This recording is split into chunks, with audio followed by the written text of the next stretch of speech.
O Pascoal trouxe uns comentários e uma visão aí sobre o Palmeiras contra o Internacional que mostra, né, algumas coisas em relação ao elenco, em relação ao trabalho da Abel Ferreira, em relação, inclusive, que a gente pode pegar um gancho aí, a essas suposições de mercado aí, por enquanto, talvez aí o Gomes ir embora, a vinda do Wendel, né, o que a gente tá falando bastante, a gente tem trazido aqui também, conforme vão tendo as atualizações a gente traz, né?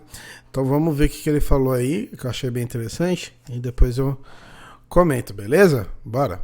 Palmeiras voltou a ter a zaga titular. A volta do Marcos Rocha e a volta do Murilo. Perfeito? Certo. Então, o Palmeiras jogou com a zaga titular. O Palmeiras jogou com os 2 volantes titulares. Não sofreu. Sofreu uma cabeçada do Vitão. Não teve sofrimento, perfeito? Quando você olha do meio para frente, você já vê muita diferença. Primeiro, o Veiga não está jogando do nível do Veiga que eu pedi na seleção brasileira. Achei uma injustiça o Veiga não ser convocado sequer pelo Tite para ser observado na seleção do Brasil. Foi agora, recentemente, com o Ramon como treinador, foi agora para a seleção brasileira. E a gente vê, ontem o garoto John fez um jogo muito interessante. Porque o John não é um meia ponta, ele é um meia por dentro. E ele trouxe muito jogo por dentro. E ele desafogou a defesa do Palmeiras e muitas vezes abriu espaço para a passagem do Piquerez, né? Então o John para mim fez um bom jogo. O Flávio Lopes... os Johns foram os melhores do jogo. O John de um lado, o John do outro. São 3 Johns, né? John. Aí são 3, mas são só 2 jogadores. E tem o Johnny do Inter também que não jogou. O Johnny tá fora porque tá com um problema de gastroenterite. Do outro lado, você vê o Palmeiras com dificuldades. Na saída pro centroavante, o jogo de ontem não era para característica do Flávio Lopes. Era para característica do Rony. Mas é que o Rony não foi, nem ele, nem o Dudu, porque estão voltando a ter uma preparação física melhor de tanto desgaste que estavam. E a gente vê o time do Palmeiras ainda sem ter aquela conexão do meio para o ataque. A gente já vê, ontem já deu para ver a composição defensiva, achei muito interessante a composição defensiva, mas do meio para frente, acho que ainda precisa de mais detalhes, mais refino. Refino na finalização, a gente viu as oportunidades desperdiçadas, refino no passe para uma concretização de jogada ofensiva. Precisa desse ajuste fino, que o Palmeiras já teve um dia com o próprio Abel, e acredito que o Abel, pela competência que tem, pela qualidade que tem como treinador, ele vai voltar a dar ao Palmeiras esse padrão. Também, aí já vai a minha impressão, para ter tudo isso de volta, o Palmeiras vai precisar contratar. Desde a saída do Danilo é muito falado a respeito. Vai precisar contratar. O volante, o que eles chamam lá do número 5, que o Abel fala que ele precisa de um 5, o Abel é muito semelhante ao seu Oswaldo Brandão, que dirigiu o Palmeiras, dirigiu o Corinthians, dirigiu o São Paulo. O seu Brandão falava, eu quero um 5, eu quero um 8, entendeu? Porque ele queria um ponta de lança, ele queria um volante. O Abel fala que ele quer um 5. O 5 é o primeiro volante. Ele precisa desse jogador. O Palmeiras precisa de um substituto para o Rafael Veiga, porque quando o Veiga não joga, não tem quem jogue. Ontem se viu claramente a necessidade de um jogador aberto pelo lado do campo quando não joga o Dudu. Esse é o terceiro pedido. Um zagueiro, um volante, um meia e um ponta aberto. São os pedidos do treinador do Palmeiras. A presidente do Palmeiras vai conseguir dar a ele essas contratações? Acredito que não. E quando ele faz só 3 mudanças no jogo, ele dá recado também, né, Pascoal? Não tem... Você tem 12 no banco de reservas, só faz 3. Acho que ontem ele ficou aguçado para botar o Kevin. Ele ficou aguçado para colocar o garoto para jogar, mas o moleque... Ele colocou o Hendrick, o Breno Lopes e o Richard Rios. São os 2 dos 3 já jogam frequentemente, o Richard Rios e o Eu acho que ele ficou pensando ontem, ele deve ter imaginado botar o Kevin. Porque quando ele coloca o Breno Lopes, ele coloca o Breno Lopes pela direita. Que não é característica. Você vê que o Breno Lopes sempre traz a bola para dentro, quando ele joga para a esquerda. Quando ele joga pela direita, ele não tem pé esquerdo, então ele vai trazendo para cá, não acontece nada. Quando ele fez uma jogada lá na ponta esquerda, ele conseguiu uma boa finalização. Também uma defesa do goleiro do Internacional. Então eu acho que fica a mensagem do Abel para a direção e para o torcedor do Palmeiras, porque o Abel, quando ele não fala para mim, não fala para você, não fala para a gente aqui de uma forma geral, ele fala para o torcedor.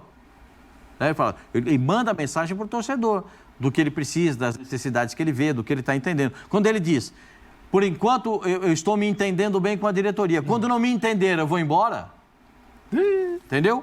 Então, faço como... Ele falou, faço como meus outros patrícios. Me vou. Mas ninguém foi demitido. Além de Guardiola e ele passou. Aliás, olha, acabou o silêncio, hein? Faço como meus patrícios. E corretamente, né? Ele falou ali, porque...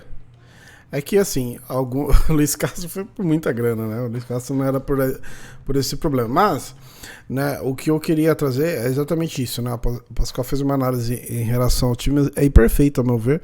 Você viu ali com a zaga titular, Murilo e Gomes, o quão foi menos preocupante. A gente realmente teve só a bola do Vitão, né? Que o Everton fez uma boa defesa ali. Teve uma outra bola, mas nada de chance clara mesmo, né? Por fim, as chances claras ficaram para o Palmeiras. Aquela bola do Veiga aqui, meu Deus do céu. E aí ele fala sobre a zaga titular, os volantes e tudo mais. E aí chega no Veiga e ele fala assim, se o Veiga não joga, não tem quem entre, né? Só que aí tem outro problema. Às vezes o Veiga jogando, né, também falta ter um banco para ter uma sombra. Porque às vezes ele tá jogando e você precisa trocar e você não tem quem, né? O cara não tá jogando bem, você tem que colocar o cara no lugar dele às vezes no segundo tempo, você não tem quem colocar. Então às vezes é melhor você ter o cara ali mesmo não estando bem, do que colocar um outro com característica diferente que vai dar uma cagada ali, né? Na sua formação, no seu sistema tático. Então, o Veiga tá mal, o Veiga não tá jogando bem, mas você ainda tem ele ali para dar as assistências, ainda tem ele para bater os escanteios, a bola parada, ainda tem ele para quando a bola vem de fora, tudo bem que não tá acertando chutes dentro da área, mas ainda tem o cara, né? Então, quando você tira ele, não tem ninguém para entrar na mesma situação, né? Fica complicado. Então é bem dito aí, né? Pra conseguir ter de volta tudo que tinha antes da dinâmica e tudo mais, precisa contratar, né? Como eu cansei de falar que isso aqui não é papo de mimado, torcedor mimado. Tipo, vocês estão ganhando tudo, quer mais. Vocês têm um time bom, um elenco bom, ainda quer mais gente. Não, a gente realmente olha para as deficiências do time, as deficiências do elenco, as necessidades do próprio Abel, né? Não é coisa que a gente tá tirando da cabeça, é coisa que o próprio Abel vem e fala, né? Importância da coletiva também para isso, né? Pra gente entender o que ele precisa, o que ele às vezes conversa com a diretoria. Ele deixou até bem claro ali que ele conversa internamente, mas deu aquelas, né, cutucadas em público ali, porque precisa, né, para ver se os caras acordam, mas, né, precisa da contratação exatamente para poder ter essa dinâmica aí dentro do time titular, ter a dinâmica na hora que você for mexer, né? Você tem 12 no banco, você mexe 3 vezes, por quê, né? Porque talvez os outros que tinham não iam te ajudar em muita coisa, né? Por mais que tenha uma molecada muito boa, você olha no banco hoje praticamente quase todo mundo da base. E o que eu já cansei de falar aqui, a base ela ajuda, ela compõe, mas ela não é pra entrar e decidir. Se decidir, ótimo, né? Pega a final do Paulista, o Henrique entrou, fez o gol lá no jogo de ida, depois no jogo da volta foi Gabriel Menino e Hendrick, deixa eu ver, foi o Flaco Lopes que fez o outro, quem que fez outro? Eu não lembro, nossa, fugiu da cabeça. De qualquer forma, né, 2 jogadores da base fazendo, eu vou procurar aqui, porque senão depois eu fico me cobrando. Caramba, fugiu quem que fez o outro gol do 4-0. Vamos, ok, Google. Foi o Hendrick, o Love, foi 2 do Menino, é verdade, que é aquela jogadaça do Dudu e cruzamento do Menino. Então, tipo, você tem a base fazendo gol, mas você vê o Dudu fazendo a jogadaça, o Veiga jogou bem a final, né? Todo o resto do time, especialmente no jogo de volta. Então é legal ter a base, mas não pode também entrar em fogueira, né? Tem que entrar no time ajeitado até para poder desenvolver e ir se formando como jogador. Beleza? Comenta aí, ó. Se inscreve no canal, tamo junto.